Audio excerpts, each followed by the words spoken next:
अखिल विश्वाला शांतीचा संदेश देणारे महाकारुणिक तथागत भगवान गौतम बुद्ध, विश्ववंदनीय विश्वभूषण परमपूज्य बोधिसत्व डॉक्टर बाबासाहेब आंबेडकर यांच्या विचाराला त्रिवार वंदन करून उपासक उपासिकांना क्रांतिकारी सप्रेम जय भीम. आज या ठिकाणी सामाजिक परिवर्तन, तरुणामध्ये जागृती आणि घराघरामध्ये बुद्ध धम्माच्या विचाराचा आचरण व्हावं, समाज जागृती व्हावी. कारण बाबासाहेब म्हणतात की धम्माचा प्रसार करून समाजामध्ये जागृती करणं हे आपलं कर्तव्य आहे. बाबासाहेबांनी आपल्याला बुद्धाचा धम्म दिला. तो धम्म मानवता, नीतिमत्ता, एकता, बंधू, प्रेम आणि आदर शिकवणारा आहे. तो धम्म म्हणजे विकासाचा मार्ग आहे. त्या धम्माने सत्य स्वीकारण्यास सांगितलेलं आहे. बुद्ध म्हणतात की तुम्हाला पटलं, योग्य आहे असं वाटत असेल तर तुम्ही त्याचा स्वीकार करा. कोणी सांगतो म्हणून त्याचा स्वीकार करणं म्हणजे हे तुमच्या अज्ञानाचं कारण आहे. प्रथमतः तुम्ही सज्ञान बनणं हे अत्यंत आवश्यक आहे. पटत असेल तर घ्या, योग्य असेल तर घ्या, अयोग्य असेल तर ते सोडून द्या. हे बुद्धाने आपल्या धम्मामध्ये सांगितलेलं आहे. बुद्ध म्हणतात माझा धम्म हा मार्ग दाखवणारा आहे. माझा धम्म हा मोक्ष देणारा नाही.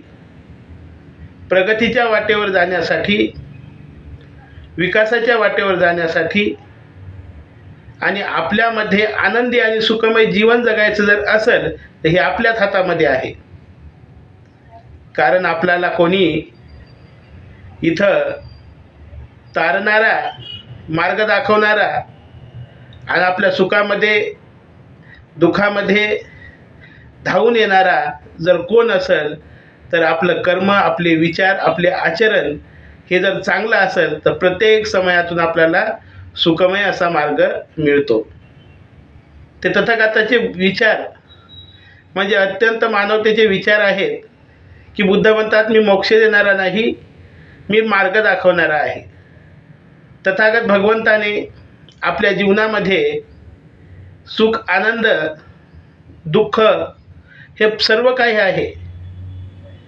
ती कोणाचीच परिस्थिती राहत नाही. परंतु या सर्वांचं कारण सांगत असताना सांगितलं की तृष्णा हे दुःखाचं कारण आहे.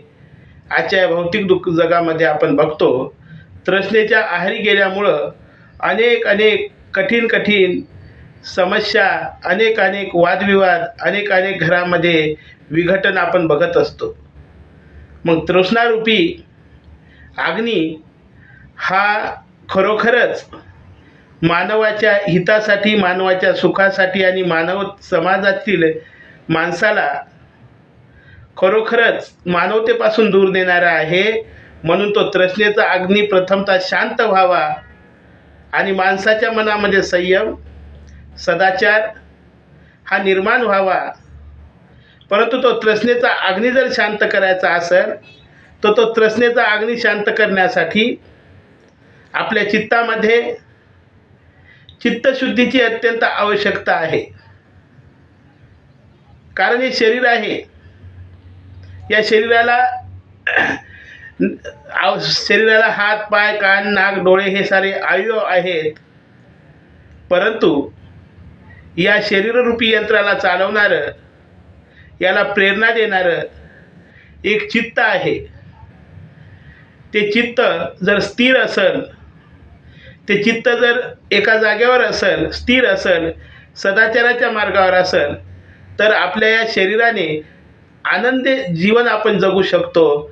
परंतु ते स्थिर चित्त जर नाही ठेवलं, ते जर सैरावैरा धावलं तर मात्र आपल्या जीवनामध्ये भटकतीसारखी आपली समस्या निर्माण होईल. म्हणून या चित्ताला स्थिर ठेवण्यासाठी तथागत भगवंताने सांगितलेला मार्ग म्हणजे सम्यक समाधी. सकाळी उठल्याच्या नंतर आपण आपला प्रथमतः अभ्यास करणं अत्यंत गरजेचं आहे.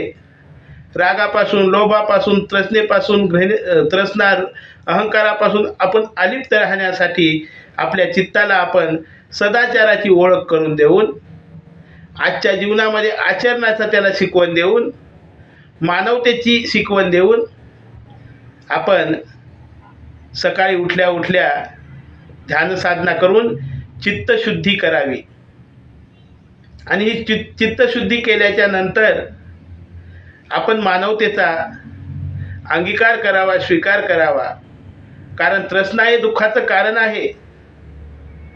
कारण कितीही जरी हाव केली, किती जरी काही केलं, सोबत काहीच येणार नाही. परंतु आनंदी आणि सुखी माणूस ज्याच्याकडे संयम आहे, शांतता आहे, वाणी प्रेमळ आहे, आचरणामध्ये शील आणि सदाचार आहे, त्याच्या एवढ्या या जगामध्ये कोणीच श्रीमंत माणूस नाही. म्हणून या संसारिक जीवनामध्ये जीवन जगत असताना आपण रागाचा त्याग करावा, आपण अहंकाराचा त्याग करावा, आपण गर्वाचा त्याग करावा आणि मानवतेच्या विचाराचा आपण स्वीकार करावा. यासाठी उपासक उपासिकासाठी सद्धम्माच्या माध्यमातून भगवंताने सांगितलेलं आहे की महिन्यातून कमीत कमी 4 दिवशी आपण उपोषित व्रताचं पालन करावं. उपोषित व्रत म्हणजे त्या दिवशी आपल्या खाण्यावर, आपल्या बोलण्यावर, आपल्या रागावर, आपल्या गर्वावर, आपल्या अहंकारावर आपण नियंत्रण ठेवावं. त्या दिवशी आपण आर्य अष्टांगिक शिलाचं पालन करावं. अष्टांगिक शिलाचं आपण पालन करावं. आणि ते अष्टांगिक शील म्हणजे मी चोरी करणार नाही, मी खोटं बोलणार नाही, मी जीवहिंसा करणार नाही, काम वासनेपासून मी अलिप्त राहील, मी नाच वाद्य गायन हे ऐकण्यापासून हे अलिप्त राहील, मी उच्च आसनावर झोपणार नाही, मी दागदागिने अलंकार भूषण हे अंगावर घालणार नाही. कारण हे माणसामध्ये गर्व उत्पन्न करणारे आहे, त्याचा मी त्याग करेल. तर त्या दिवशी काय करायचं, तर म्हणजे भगवंताने सांगितलेलं 3 रत्न प्रज्ञा ज्ञान संपादन करून, दानशिलाचं पालन करून, दान देण्याची वृत्ती, सांगितलेल्या 10 पारमिता म्हणजे दान देण्याची, एकमेकाशी प्रेमाने बोलण्याची, एकमेकाशी मायाने प्रेमाने बोलण्याची, आपुलकीने बोलण्याची, धम्मश्रवण करण्याची, धम्माचे विचार सांगण्याची, घरामध्ये वागत असताना कोणाशी शब्दाने सुद्धा वाईट बोलायचं नाही, की कोणाशी कोणाकडे डोळे वासून सुद्धा बघणार नाही. राग, द्वेष, मोह, अहंकार हा सर्व सोडून देऊन शांतमय असं त्या दिवशी आचरण करायचं. कारण पुढचे आपले 7 दिवस या विचाराने आपल्या चित्ताला सदाचाराची जाणीव व्हावी. म्हणून भगवंताने आपल्याला हे अष्टशील सांगितलेलं आहे आणि हे उपोषिताच्या दिवशी आपल्याला पालन करायचे असतात. आता उपास धरल्याच्या नंतर मी तुम्हाला मोक्ष देईल, मी तुम्हाला दुःखातून मुक्तता होईल आणि यासाठी तुम्ही उपोषित करा हे भगवंताने सांगितलं नाही. तर भगवंतानं सांगितलेलं आहे की जीवन जर तुम्हाला आनंदामध्ये जर जगायचं आहे आणि ते आनंदामध्ये जीवन जगण्यासाठी तुमच्यामध्ये परिवर्तन व्हावं लागेल.